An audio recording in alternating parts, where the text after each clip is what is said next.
masjidil haram ila masjidil aqsa alladzi barakna hawlahu linuriyahu min ayatina innahu huwas samiul basir. Sadaqallahul azim. Wa qala Rasulullah sallallahu alaihi wasallam fi hadits aidan inna hatil quluba tasdauka. Subhanalladzi asra bi abdihi lailan minal masjidil haram ila masjidil aqsa alladzi barakna haulahu linuriyahu min ayatina innahu huwas samiul basir. Di ayat ini membicarakan Isra'nya Nabi, tidak membicarakan mi'rajnya Nabi. Tapi mi'rajnya Nabi itu dibicarakan di dalam surah An-Najm. Tsumma arajahu ila sidratil muntaha. Kemudian Nabi dinaikkan, dimi'rajkan oleh Allah sampai ke sidratil muntaha. Nah, kalau kita bicara Isra Mi'raj, ada dua yang selalu kita bicarakan.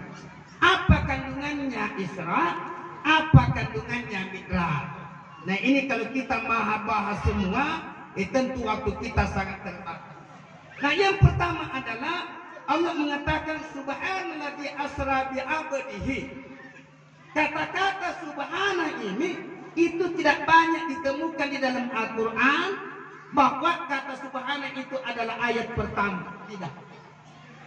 Tetapi banyak kata subhana, tapi itu pada ayat-ayat pertengahan. Contoh kalau ibu bapak buka-buka di juz ke-6 surah Al-Maidah, itu terkait masalah akidah. Ya, tapi saya tidak membaca hari ini terjemahannya. Di situ dikatakan, Isqalallahu ya Isa bin Maryam, anta qulta lin-nasi taqituni wa ummi ilahi min dunillah. Apa kata Isa? Qala subhanaka lam aqulu li. Nanti ibu-ibu buka itu di surah Al-Maidah. Ya. Waktu ceritakan Nabi Isa tentang ketuhanan, nanti ibu baca itu. Jadi kata subhana ini dalam bahasa Arab namanya kalimat ta'jibiyah. Ada mapaka jennaati. Karena apakah saati apiden binakba. Ada orang Makassar di sini. Ada orang dua ya, ada orang Malino di sini. Jadi ia panisa buki kalimat karena subhanallah. Kalau ada peristiwa yang luar biasa. Jadi kalau ada peristiwa yang luar biasa, kaget kita, biasa kita bersamaan mengatakan subhanallah. Karena ada peristiwa yang luar biasa. Contoh, kita ini ada jalan raya. Ada dua mobil truk yang lewat. Anak mobil truk dari arah timur, ada mobil truk dari arah barat. Kedua mobil truk ini masing-masing punya muatan. Yang satu muatannya adalah pasir, satu truk pun. Yang satu muatannya adalah kerikil. Maka dia tabrakan di depan masjid kita. Saking kerasnya tabrakan kedua mobil ini itu muatannya pindah tempat. Jadi mobil yang satu pasir pindah ke mobil yang kedua. Mobil yang kedua muatannya kerikil pindah ke mobil yang pertama. Saking kencangnya, tapi diperiksa kepalanya mobil tidak ada yang rusak. Padahal si lete unggoni muatan ini lurena lete, tapi dia tidak ada yang lecet. Tetap aman-aman saja. Maka orang berkata subhanallah. Akhirnya dikatakan kalimat ta'jibiyah. Sama dengan Isra Mi'raj ini. Karena Isra Mi'raj ini orang-orang kafir Quraisy tidak terima. Orang kafir Quraisy Abu Lahab, Abu Jahal dan Abu yang lain tidak terima. Itu aja karena yang dipakai adalah akalnya. Makanya peristiwa Isra Mi'raj ini Pak ada dua pendapat. Ada yang menerima, ada yang tidak menerima. Salah satu yang tidak menerima adalah Abu Jahal. Purinana Nabita, Amurina Nabita, termasuk Abu Lahab dan kawan-kawan. Kenapa dia tidak terima itu peristiwa Isra Mi'rajnya Nabi? Ketika Nabi sampaikan bahwa tadi malam kurang lebih jam 10 malam saya diperjalankan oleh Allah. Tapi malam itu saya pulang bolak balik ke PPK. Ini Abu Jahal mengatakan, "Cek, apa nak anan piti papau? Lagu suku tak ni pak balenan ni. Tapi pak Burham. Kenapa? Karena melihat Muhammadnya. Yang dipikirkan Abu Jahal, kamu kan manusia biasa, sama aja. Ada dagingmu, ada tulangmu. Masa kau bisa melintasi 7 lapis langit dan tidak ada, kau tidak flu, kau tidak sakit-sakit. Nah kita saja naik mobil di OPK duduk di belakang, nah peluki. Karena materi alam ini mempengaruhi kita, tidak masuk akal. Kemudian datang Abu Bakar, dia lihat ada ribut-ribut, bertanya Bakar, apa yang terjadi? Ngapa lagi rekaman? Magi ni mara cuma kau ada tu kejadian. Bicaralah Abu Jahal, Abu Bakar. Ini Muhammad mengatakan tadi malam dia diperjalankan oleh Allah berangkat jam 10 PP sebelum jam 11 kembali. Langsung Abu Bakar bilang, siapa yang bilang Abu Jahal? Nah kata Muhammad. Kalau Muhammad yang bilang 1 jam saja saya percaya. Itu Abu Bakar. Kalau Nabi Muhammad yang bilang, jangankan 2 jam perjalanannya, 1 jam saja dia PP dari Makkah sampai ke langit 7 lapis kembali lagi, saya percaya. Kalau Muhammad yang bilang, tapi kalau kamu, dia tidak percaya. Abu Jahal, kenapa kau bilang begitu? Saya tanya kamu dulu.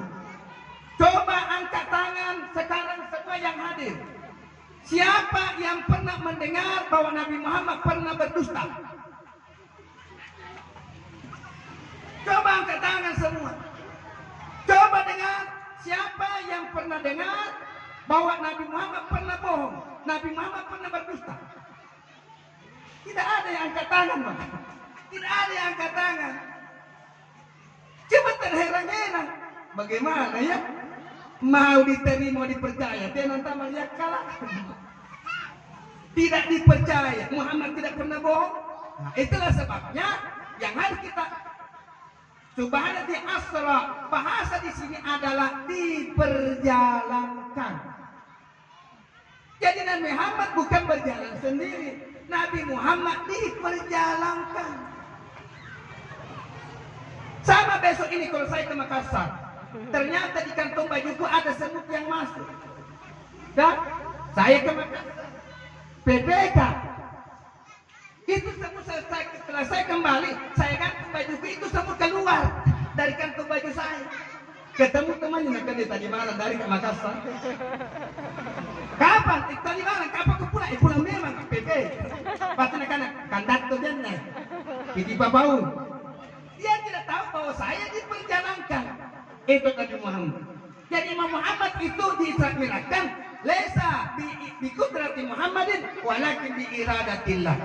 Jadi perjalanan Nabi ini bukan karena kekuatannya Nabi Muhammad, tapi maunya Allah. Jadi orang kafir diterima karena tidak masuk akal. Tapi bagi ilmuwan Muslim, dia terima. Kenapa dia terima? Karena apa yang dijalankan Allah Maha Kuasa. Dengan satu perbandingan, ibu bapak kan kita pernah melihat planet-planet kan gambar-gambar. Yang berapa 7-8 planet itu ingat. Ini kan tidak jelas di mana bergantung. Tapi aman-aman saja. Itu karena dikendalikan oleh Allah. Satu contoh kecil. Ini bumi yang kita tempati duduk ini bumi itu beratnya 5.974 miliar ton. Ini bumi nih yang kita tempati 5.974 miliar ton beratnya bumi. Ditambah dengan beratnya matahari 1 juta kali beratnya bumi. Tapi itu tidak ada yang bersentuhan, tidak ada yang jatuh. Kenapa bisa begitu? Karena dikendalikan oleh Allah. Apatah lagi Nabi Muhammad. Jadi kata di dalam buku itu Nabi Muhammad kalau kita lihat, kalau mau ditimbang badannya, itu kan hanya 1 kuintal. Sedikit saja. Nah itu kan Allah lebih mudah pelantik-pelantikan kiri kanan. Allah lebih mudah kalau mau dikirim sedikit sekali. Pelana saja begitu berat, bisa dikendalikan oleh Allah. Kenapa? Karena Allah Maha Kuasa. Nah inilah yang harus kita pegangi. Bahwa kalau kapitulas tidak terima, karena dia melihat Muhammad sama aja dengan saya. Tapi kita sebagai umat Islam, kita terima karena itu dikendalikan oleh Allah Subhanahu wa taala. Inna Isra' Mi'raj. Jadi tutup menikmati. Jadi subhanallazi asra. Didahulukan kalimat subhana karena ini adalah peristiwa yang luar biasa. Tidak pernah terjadi sebelum Nabi Muhammad sallallahu alaihi wasallam. Kemudian yang kedua, subhanallazi asra. Maksudnya Allah yang telah memperjalankan. Ini asra berasal kata sarah. Sarah artinya berjalan. Jadi kenapa Nabi dari Makkah ke Palestina? Palestina baru Sidratul Muntaha. Kenapa Nabi tidak langsung dari Masjidil Haram ke Sidratul Muntaha? Kenapa mesti ke Palestina dulu? Ada perjalanan horizontal baru naik. Di sini memberikan gambaran hikmahnya adalah kita di dunia ini ada dua macam perjalanan yang kita lalui. Yang pertama ada namanya perjalanan datar, perjalanan horizontal dari kantor ke rumah, dari rumah ke kantor. Perjalanan silaturahim. Ini namanya perjalanan horizontal. Jadi kita ini sementara berjalan. Kita ini sementara dalam perjalanan. Kita tidak bisa memastikan di jalan ini kita akan berhenti di mana. Apa yang berjalan? Banyak aspek. Umur kita ini sementara berjalan, Pak. Umur kita sementara berjalan. Hari ini ada anak kita umurnya ada 10 tahun. Kita tidak tahu apakah bisa sampai 20 tahun. Kita tidak tahu. Sementara berjalan. Kita yang sudah bapak-bapak ada usia 52 tahun, 60 tahun. Sementara berjalan. Apakah kita bisa bertambah lagi? Dari 50 tahun masih bisa 50 tahun lagi. Kita tidak tahu. Itu sementara berjalan. Maka di dalam perjalanan inilah harus ditata. Umur kita harus ditata. Bagaimana supaya umur kita ini bermanfaat? Karena salah satu yang dipesankan oleh malaikat ketika kita berpindah dari alam ke alam, apa yang dipesankan oleh malaikat? Jaga umurmu. Kita kan sudah melewati alam beberapa. Kita pernah berada pada alam arwah. Kita pernah berada pada alam rahim. Kita pernah berada pada alam syahadah sekarang ini. Nantinya kita akan berada pada alam barzakh, alam penantian. Selanjutnya kita akan berada pada alam akhirat. Jadi minimal 5 alam kita akan lewat. Alam arwah, alam roh. Kita tidak terdeteksi waktu itu. Apakah kita bisa jadi manusia atau tidak?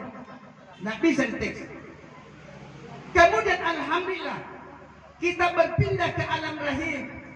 Itu karena adanya pertemuan antara opung atau sel telur dan spermatozoa antara laki-laki dan perempuan.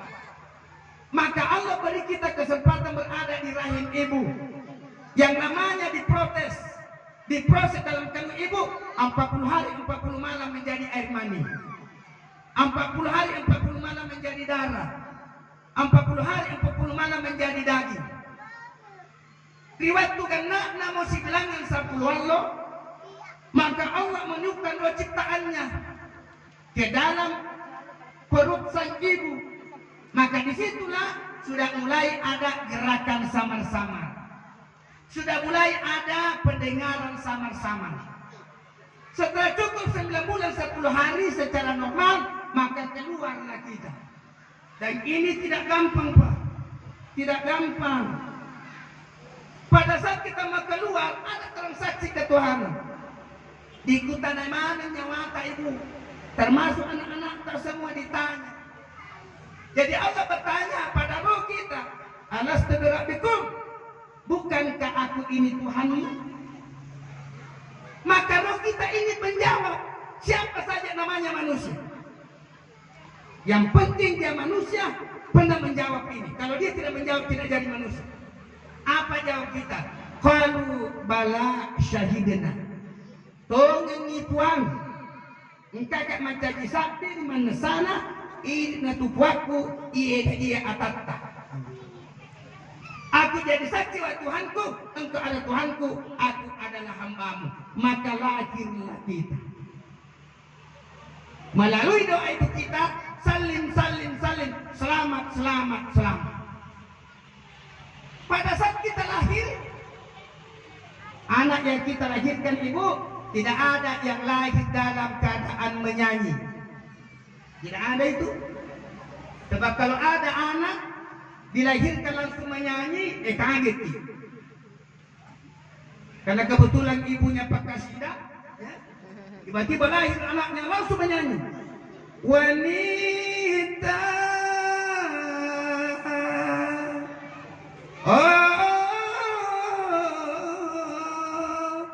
wanita.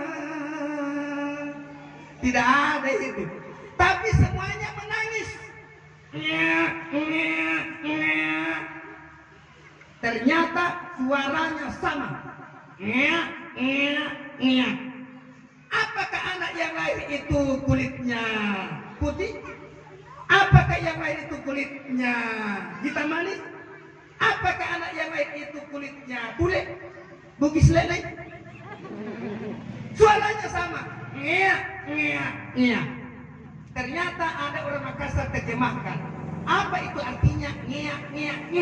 Artinya nia. Engka. Jadi ternyata kita menangis ketika itu karena ada yang kita tangisi. Apa yang kita tangisi? Qalu bala syahidna. Jadi engkau syahadat kita ibu. Jadi ada genggaman kita ketika itu terkepal, kemudian kita keluar. Tapi setelah kita menyatu dengan alam syahadah, terbuka kepalan tangan, lepui cahaya. Hilang itu sinar yang kita bawa. Itulah yang kita tangisi. Jangan sampai itu cahaya yang lepas dari tangan kita tidak bisa dapatkan, tidak sempat kita temukan, kemudian kita kembali menghadap kepada Allah. Maka ketika itu malaikat berbisik-bisik, ya walad uskut, diam mako, saya tahu kau menangis karena kamu pernah berada di alam rahim. Alam rahim itu artinya alam kasih sayang. Alam rahim itu artinya alam surga. Kenapa? Karena di perut ibumu kau bisa makan, tidak perlu bekerja, kau terima beres. Tapi sekarang Allah memindahkan tempatmu dari alam rahim menuju alam syahadah. Tak usah khawatir, saya kasih kamu bekal. Aku Allah Tuhanmu sudah menyiapkan bekal dunia. Sudah ada tempat kau mengabdi, bekerja, silahkan. Cuma ingat, dunia ini disiapkan untuk kamu supaya kau jadikan dunia ini wadah berjumpa dengan Tuhanmu. Makanya jangan kau lupakan, saya pesankan kamu. Kalau kamu sudah bersatu dengan alam syahadah, pesan saya yang pertama, jaga umurmu. Isi umurmu berapapun jatah yang Allah berikan kepadamu. Kenapa? Sebab kalau kamu kembali nanti menghadap kepadaku, yang pertama saya akan tanyakan, kau apakan umurmu? Di dalam buku 1001 Wasiat Penutup Umur oleh Syekh Jalaluddin, di situ diterangkan, Pak, di pada masa nanti tidak bergerak kaki manusia sebelum dipertanyakan 4 hal. Yang pertama adalah umurmu kau habiskan di mana, hartamu kau dapatkan di mana dan kemana kau gunakan, kesehatanmu kau apakah. Tetapi digarisbawahi oleh Syekh Jalaluddin adalah umur. Ini berat.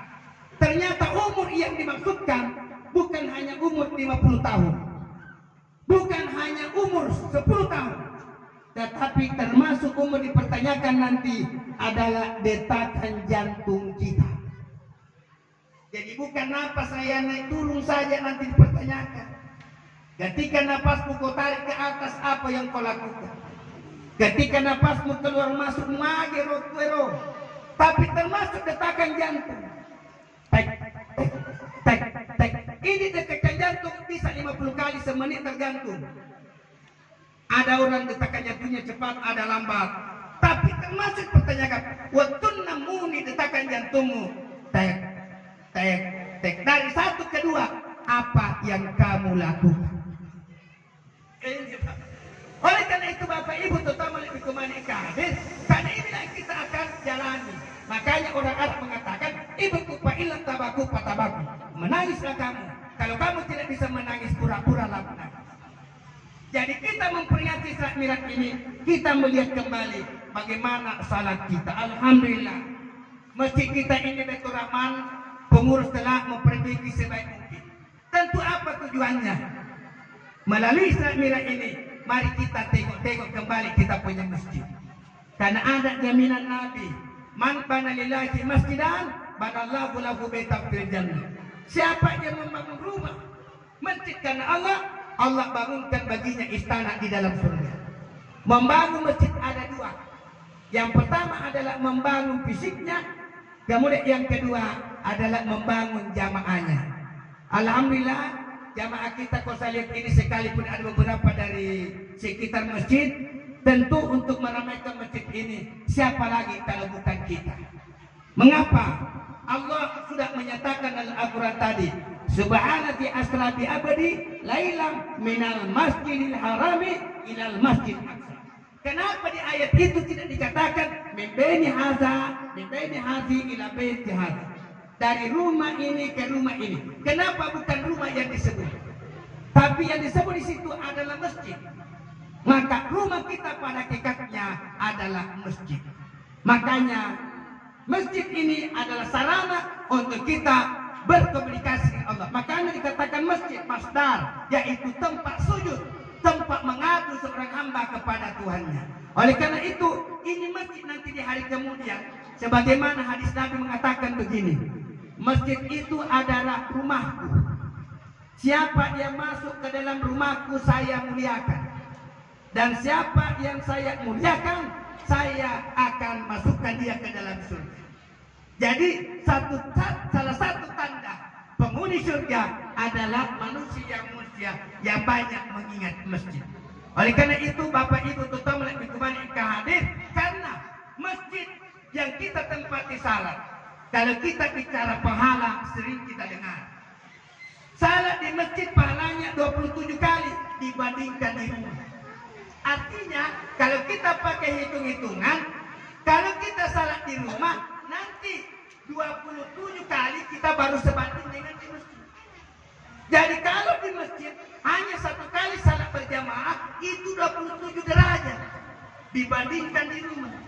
Sekalipun ini berat, tetapi karena beratnya itulah sehingga pahalanya besar. Nah oleh karena itu Bapak Ibu, supaya insya Allah pembangunan kita semakin bagus dan menjelang Ramadan nanti kita siapkan waktu untuk itu.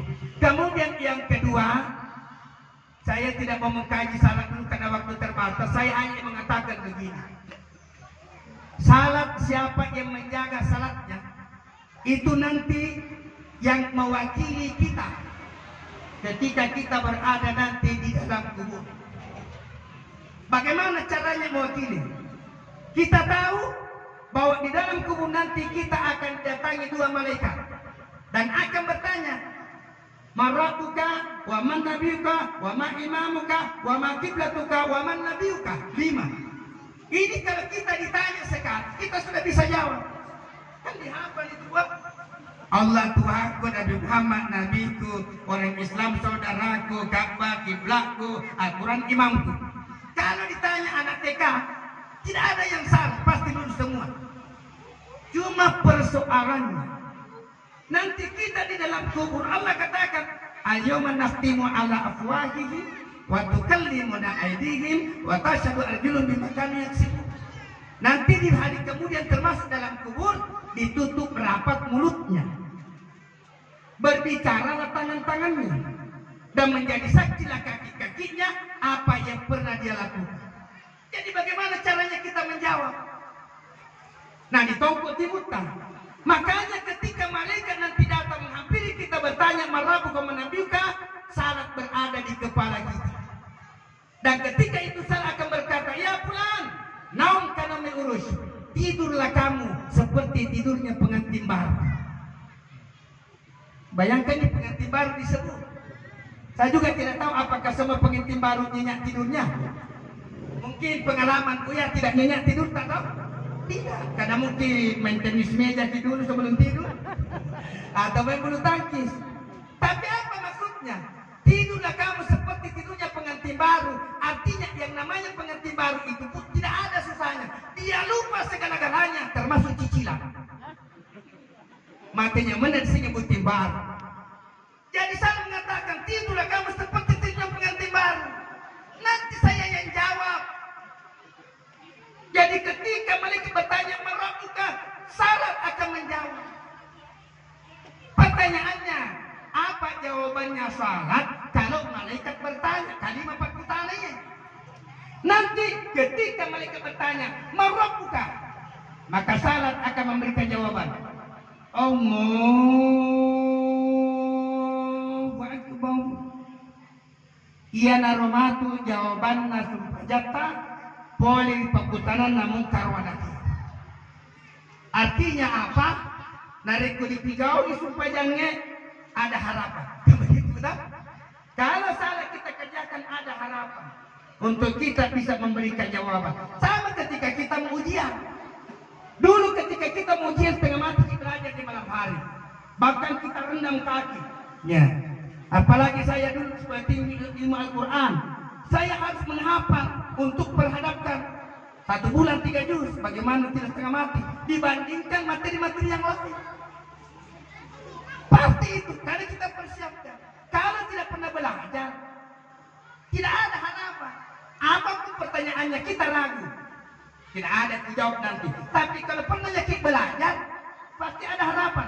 Mudah-mudahan pertanyaannya nanti di soal yang saya pelajari tadi malam. Begitu kan? Pada tahun Pak.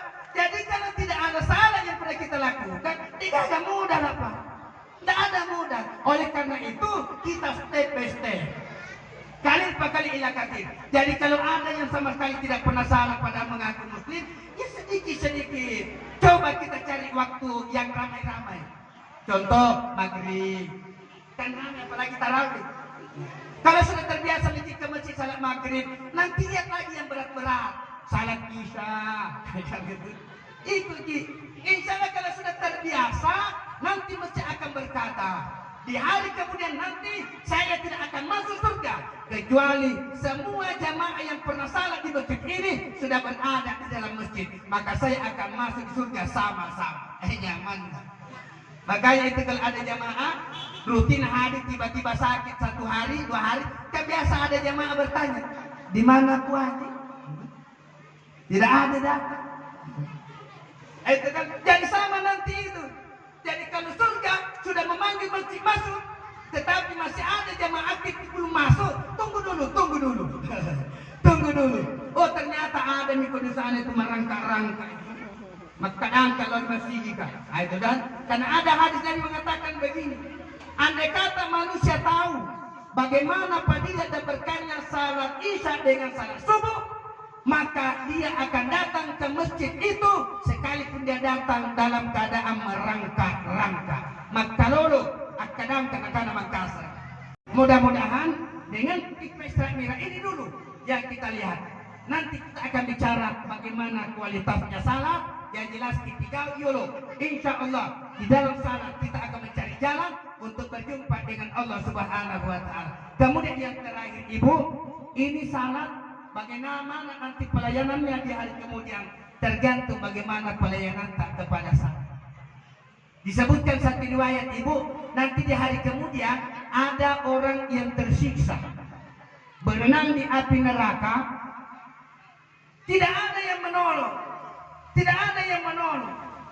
Nanti sudah setengah mati, hampir habis. Tiba-tiba ada yang datang. "Ya fulan, pegang tangan saya." Dia sodorkan tangannya. Saya akan bantu kamu. Itu pada saat tangannya ini dipegang oleh yang sudah tersiksa, bertanya, siapa kamu? Saya tidak kenal kamu. Kenapa kau datang? Ada jago paling, istilahnya namanya. Engkau mau kau paling, mau terlambat tolong kan? Ada kau paling, kenapa kau terlambat sekali kau tolong saya? Ini tadi bertanya juga, kenal aja kah? Saya tolong ini cuma memperkenalkan diri. Kau kenal aja? Bilang tidak. Bilang saya ini salatmu. Saya ini salatmu ketika kamu hidup di dunia. Kenapa saya terlambat menolong kamu? Karena begitu juga perlakuanmu kepada saya. Kamu ingat saya capak betul. Elap dia senang pada supaya lohro. Elap mengari nampak supaya ngasar capak betul. Kau hanya jadikan saya tempat olahraga saya. Makanya saya terlambat kamu karena begitu juga perlakuanmu kepada saya. Nah itu kan dari bapak ibu terutama lihat kembali ke hadis. Ini Islam mengingatkan kita. Mudah-mudahan hijamatun. Karena orang Makassar itu mengatakan begini bapak. Ada istilah anak muda di Makassar. Nah karena sembahyang itu belum tentu masuk ke surga. Ya, ada bahasa. Salat itu belum tentu kau masuk surga. Kita harus jawab. Kalau salat belum tentu masuk surga tidak apa-apa. Kalau kamu tidak salat tentu tidak masuk surga. Jadi sembahyang mana dapat kita siapa tak dapat tanpa Allah Ta'ala. Daripada itu sembahyang tanpa kita utama surga. Kenapa ini hadis ayat? Masalah kakum pisakar. Penghuni surga bertanya kepada penghuni neraka, kenapa kamu berada di neraka sakar? Maka penghuni itu mengatakan, lam naku minal musallin. Saya masuk neraka sakar ini karena saya tidak salah. Oleh karena itu kita kembali hargai diri kita. Bahwa kita ini jadi manusia yang mulia. Beda dengan ciptaan-ciptaan makhluk lain. Saya tidak terangkan malam ini. Kenapa salat itu 13 rukunnya? Itu karena ada perkakas yang Allah letakkan di tubuh kita ada 13. Si pula telur panah perkakas na taruh pengalatala itu buta. Ia dipakai maksudnya di pengalatala. Itu kesimpulannya ada di dalam takbiratul ihram. Allahu Akbar. Allahu ada 6 kandungannya. Akbar ada 7 kandungannya. Tapi nanti kita uraikan pada waktu yang lain. Bapak Ibu total melihat kembali hadir. Semoga insya Allah kehadiran kita hari ini, mari kita ingat kembali bahwa kita tidak hidup kekal. Kita pasti meninggalkan dunia ini. Insya Allah, dari kamu amanat tipikau ada harapan kita. Manda halal kabra bila zabin, faka'anna ma'rakibal bahra bila sapina. Siapa yang masuk kubur tanpa bekal, laksana manusia yang mengarungi lautan tanpa perahu. Berarti langit-langit. Jadi kalau ada di salat tak berjamaah tak, kata-kata baik tak, silaturahim tak, ampi-ampi madisita, kinin nawata, sombereta, tawaduta, insya Allah. Sebab itu akan diperhitungkan oleh Allah Subhanahu wa Ta'ala. Semoga bermanfaat, lebih kurangnya bermaafkan. Wassalamualaikum warahmatullahi wabarakatuh. Waalaikumsalam.